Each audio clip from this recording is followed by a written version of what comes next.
Қаз дауысты Қазыбек би Келдібекұлы, орта жүздің төбе биі. Қазақ халқының тарихында мәңгілік орын алған көсем, мемлекет қайраткері, елші, мәмлегер.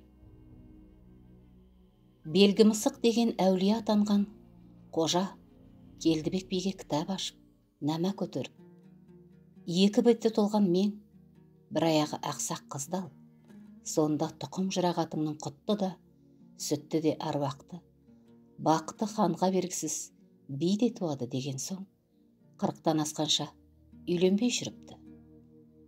Бір күні көшіп келе жатқан Ақымбет Керей деген елден осы айтылғандай қыз табылып, Келдібек оны әйелдікке алыпты. Осы әйелінен Асан, Үсен, Бадана, Бөдене, Сәдібек, Қазыбек атты 6 ұл көріпті. Бұлардың ақсақтың 6-ауы атанғаны сол. Шешелері балаларын емізгенде, бір емшегін баланың аузына салғанда, бір емшегін иығының үстіне асып, байлап отырады екен. Үйтпесе, сүті жерге саулап кететін көрінеді. 18 ғасырдың батырлары туралы тарихи аңыздар дейтін мақаласында Шоқан Уәлиханов былай деп жазады. 300-дің батырларынан сіз кімді артық көресіз деп Абылайдан сұрағанда, ол былай деп жауап беріпті. Бізге дейінгі 2 кісіге таң қалуға болады. Олар 90 туысын қалмақтың тұтқынынан сөзбен жеңіп, құтқарып алған Қаракесек Қазыбек би және тағы сондай тұтқында кеткен өз адамдарын босатып алған Уақ Дәрбісәлі.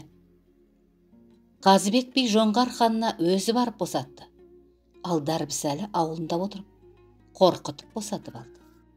Қазыбек би неге қаз дауысты аталып кеткен? Аңыз әңгімеге сенсек, Қазыбек 14 жасында Тәуке ханның белгілі би батырлары бастаған елшілігіне ілесіп, алғаш рет қалмақ қоңтайшысы Цеван Рабданға барады.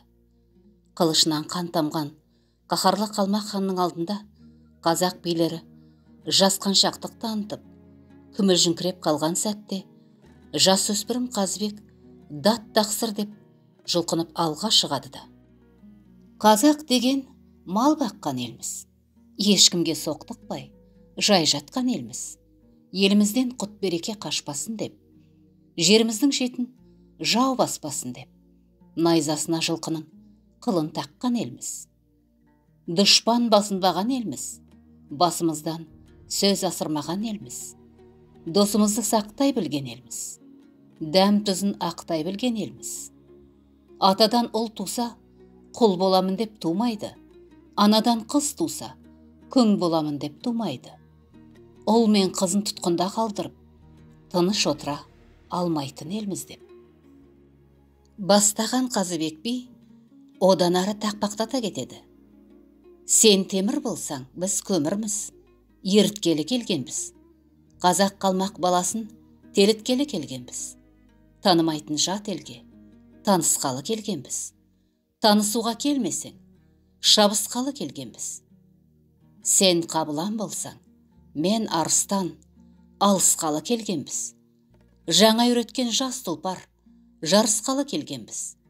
Бітім берсең жөніңді айт, бермесең тұратын жеріңді айт депті. Жас баланың бұл сөздерінен батырлық пен ынтымаққа шақырған ізгілікті аңғарған қалмақ ханы әділдікке жығылып, өжеттігі мен шешендігіне риза болып, дауысың қаздың дауысында екен, бұдан былай сенің есімің қаз дауысты Қазыбек болсын деген екен. Қазыбектің батылдығы мен шешендігінің арқасында елшілік жау қолындағы 90 тұтқынын босатып, елге олжалы оралған екен.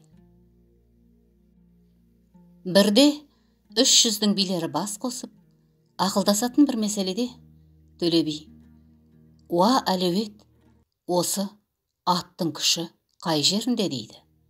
Сонда біреу аттың күші алдында, біреуі аттың күші артында, енді біреуі аттың күші алдында да артында да емес, ортасында дейді.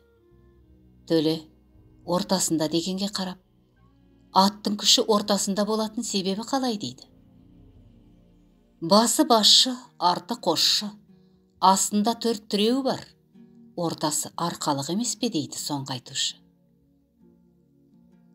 Тағы да Төле би, бұрынғылар би 2 болса да дау 4 деген, ел үшін 3 жаққа тартып, дау бітімі бітірмасқа Төбе би атақ қойса қалай болар еді дейді.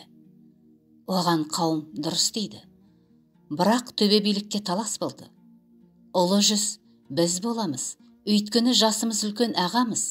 Кіші жүз біз боламыз, өйткені қара шаңыраққа иелік жолымыз үлкен дейді.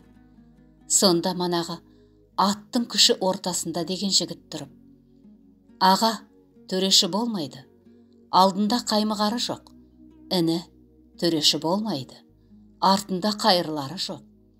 Айбар қылар алдында ағасы бар, қаймығарлық артында інісі бар. Екі жағынан да қаупі зор. Сол себепті әділ айтатын Төбе билік ортаншы ұлға лайық дейді. Төле би сонда жаңағы жігіттерден жөн сұрасады. Аттың күші басында дегені ұлы жүздің жігіті, аттың күші артында дегені кіші жүздің жігіті болып шығады. Ал аттың күші ортасында дегені орта жүз Қаракесек Қазыбек болып шығады.